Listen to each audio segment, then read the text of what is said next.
Hi everyone, welcome to the Highlights from Ukraine podcast, your daily audio summary of the latest news reported in the Ukrainian media. My name is Artem, and here is the news. For 567 days, Ukraine stands strong against the forces of the Russian invasion. On the night of 12th to 13th September, the occupation authorities of Sevastopol in Crimea claimed that a missile attack took place, reports Ukrainska Pravda. According to them, it caused a fire break out at a shipyard. The Russian Ministry of Defense later informed that not just missiles but also marine drones attacked the shipyard and damaged 2 ships. The researchers believe that a Ropucha-class large landing ship and the Kilo-class submarine were damaged at a shipyard in occupied Sevastopol. The Russian telegram channel Baza wrote that as a result of the attack, the large landing ship Minsk and the Rostov-on-Don diesel-electric submarine were damaged. It is the first time that a Russian submarine got hit. At the same time, other sources point out that the landing ship Minsk was destroyed. Some experts believe that Ukraine used British Storm Shadow missiles to conduct the attack. This claim is supported by the fact that Lieutenant General Mykola Oleshchuk, commander of the Air Force of Ukraine, thanked pilots for explosions in temporarily occupied Crimea, and Storm Shadow missiles are launched from fighter jets. Also later yesterday, Ukraine destroyed a Russian Tunets tuna patrol speedboat in the northwestern part of the Black Sea.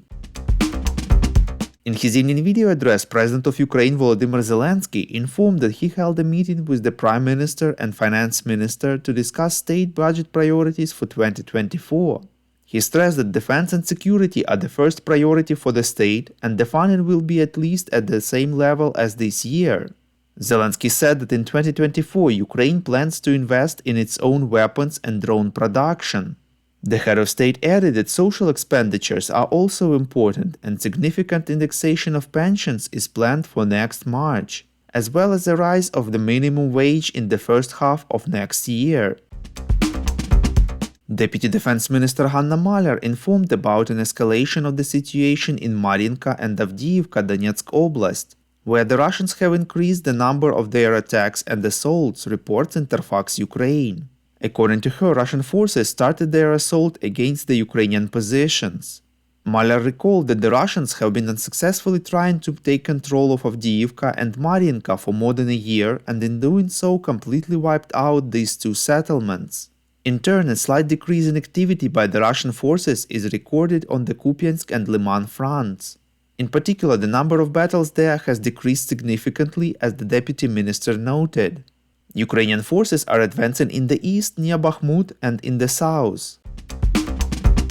We would really appreciate if you could recommend us to your friends and family, as well as share information on social media. This way more people would learn about the highlights from Ukraine and truth about Russia's invasion. 4 Ukrainian women were included in the annual Time 100 Next ranking, which determines the most influential people who change the future of the world, reports Hromadske. They are the executive director of the Anti-Corruption Center Daria Kalinyuk, the Minister of Economy Yulia Sviridenko, the founder of Hospitaliers Medical Help Volunteer Movement for the Armed Forces and MP Yana Zinkevich, and the innovator in agriculture Anastasia Volkova. Yulia Sviridenko was included in the Leaders category, Anastasia Volkova in the Innovators, and Daria Kalinyuk and Yana Zinkevich in the Human Rights Defenders category. Thank you for listening to the Highlights from Ukraine podcast. We're a commercial initiative of just 2 people, and we need your help to grow. Share information about the podcast, rate us in the app, subscribe to our Patreon. With your support, we're getting better. We call on you to demand from governments of your countries to impose the toughest sanctions possible on Russia and its citizens to stop their invasion of Ukraine.